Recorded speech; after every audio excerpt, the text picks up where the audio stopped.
Hey guys, ఎలా ఉన్నారు?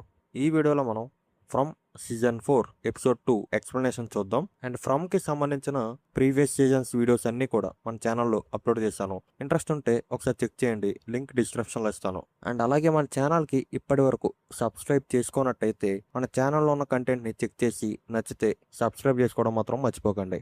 So ఇంకా మనం ఎపిసోడ్ 2 దగ్గరికి వస్తే, సోఫియా ఆ వ్యక్తిని చంపేస్తుంది. అలా చంపేసి క్లినిక్ లోపల నుంచి బయటకు వెళ్లి అక్కడ నుంచుని ఉంటుంది. పడుకున్న కెన్నీ ఏమో లెగిచి చూసేసరికి సోఫియా అతనికి కనిపించదు. సోఫియా కోసం వెతుకుతూ ఉంటాడు. అప్పుడు అతనికి సోఫియా క్లినిక్ బయట కనిపిస్తుంది. కెన్నీ ఏమో నీకు ఆల్రెడీ చెప్పా కదా బయటికి వెళ్ళడం ప్రమాదకరం అని సోఫియాని ఆ మాన్స్టర్స్ దగ్గర నుంచి కాపాడి మళ్ళీ వెనక్కి తీసుకొస్తాడు. సోఫియా ఏమో చాలా ఏడుస్తూ ఉంటుంది. మా నాన్న చనిపోయాడు అని కెన్నీతో ఉంటుంది. కెన్నీ ఏమో ఆమెని ఓదారుస్తాడు. మరియల్ కూడా సోఫియా వాళ్ళ నాన్న దగ్గరికి వెళ్ళి చెక్ చేస్తుంది. అతను చనిపోయి ఉంటాడు. మరోపక్క బాయ్డేమో ఎల్జిన్తో, జనాలు నిన్ను నీ కంటికి ఏమైందని అడుగుతారు, నువ్వు ఫాతిమాకి సహాయం చేస్తూ నీ కన్ను పోగొట్టుకున్నట్టు అందరికీ చెప్పు అని అంటాడు. ఒకవేళ చెప్పకపోతే ఏం చేస్తావు అని ఎల్జిన్ బాయ్ని అడిగితే, బాయ్డేమో టిల్లీని చంపింది నువ్వే అని చెప్పి నిన్ను ఆ బాక్స్లో పెడతా అని బ్లాక్మెయిల్ చేస్తాడు. సో ఇంకా ఎల్జిన్కి వేరే దారి ఏముండదు.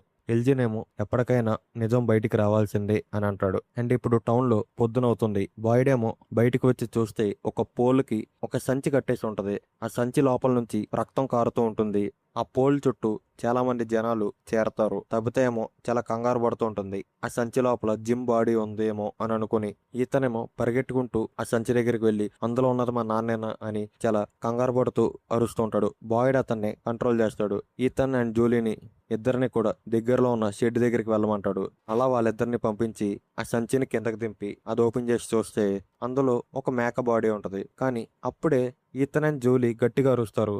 బాయ్డ్ అండ్ తబిత వెంటనే అక్కడ పరిగెట్టుకుంటూ వెళ్తారు. అండ్ ఆ షెడ్ లోపల జిమ్ బాడీ తలకిందులుగా వేలాడదీసి ఉంటుంది. తబిత వాళ్ళ ఫ్యామిలీ అందరూ కూడా బాగా ఏడుస్తూ ఉంటారు. అండ్ అదే షెడ్ లోపల వెనకాల knowledge comes at a cost అని రాసి ఉంటుంది. మరోపక్క సోఫియా ఏమో చనిపోయిన వాళ్ళ నాన్న బాడీకి ప్రేయర్ చేస్తూ ఉంటుంది. కెన్నీ కూడా అక్కడే ఉంటాడు. కెన్నీ ఏమో విరిగిపోయిన నీ కళ్ళద్దాల్ని మారుద్దాం, మనం టౌన్లోకి వెళ్దాం అని సోఫియాతో అంటాడు. ఈతనేమో చాలా ఆవేశంగా బిహేవ్ చేస్తూ ఉంటాడు. నువ్వు నాన్న ఎప్పుడు గొడవపడుతూనే ఉంటారు, నీ వల్ల నాన్నకి ఎలా అయింది అని తబిత మీద అరుస్తాడు. జిమ్ బాడీనేమో నీట్గా తయారు చేయడానికి బాయ్డ్, జేడ్ అండ్ ఎల్లీస్ ట్రై చేస్తూ ఉంటారు.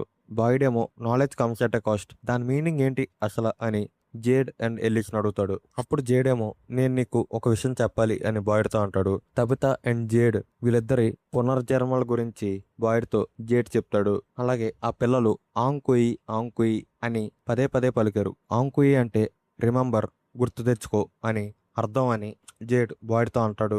మేము కూడా గుర్తు తెచ్చుకున్నాము కాబట్టి knowledge comes at a cost అంటే అర్థం అదే అని జేడ్ బాయ్డ్తో అంటాడు. అప్పుడు బాయ్డ్ ఏమో if you push too hard something would push back, ఈ పదాన్ని సారా అడవిలో ఉన్నప్పుడు నాతో ఒకసారి చెప్పింది. మనం ఎంత తోసినా సరే ఏదో ఒకటి మనల్ని వెనక్కి తోసేస్తుంది అని దాని అర్థం. ఇప్పుడు మనం అసలు ఏం చేయాలి అని బాయ్డ్ జేడ్ని అడుగుతాడు. అక్కడ ఎవరికి కూడా ఏం అర్థం కాదు అసలు ఏం చేయాలి ఇప్పుడు అని. అండ్ కెన్నీ ఏమో సోఫియాని టౌన్ దగ్గరికి తీసుకెళ్తూ ఉంటే మధ్యలో సారా ఉంటది. సారా ఏమో కెన్నీతో జిమ్ చనిపోయాడు, ఇవాళ పొద్దున అతని బాడీ దొరికింది అని అంటుంది. కెన్నీ ఏమో అప్పుడు సోఫియాతో మనం తిరిగి క్లినిక్ దగ్గరికి వెళ్దాం, రేపు మళ్ళీ వచ్చి నీ గ్లాసెస్ మారుద్దాం అని అంటాడు. అప్పుడు సారా ఏమో అదేం అవసరం లేదు, నేను సోఫియాని తీసుకెళ్తాను అని కెన్నీతో అంటుంది. అండ్ జూలీ ఏమో ర్యాండల్ దగ్గరికి వెళ్తుంది. మనం ఒకసారి మార్టిన్ ని చూసిన ప్లేస్ దగ్గరికి వెళ్దాం అని ర్యాండల్ని అడుగుతుంది.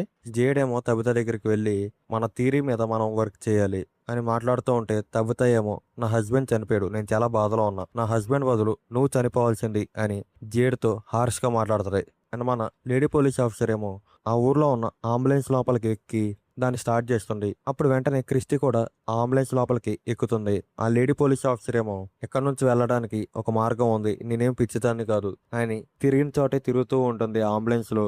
బాయ్డ్ కూడా ఆమెని ఆపడానికి ట్రై చేస్తాడు కానీ ఆమె ఆగదు.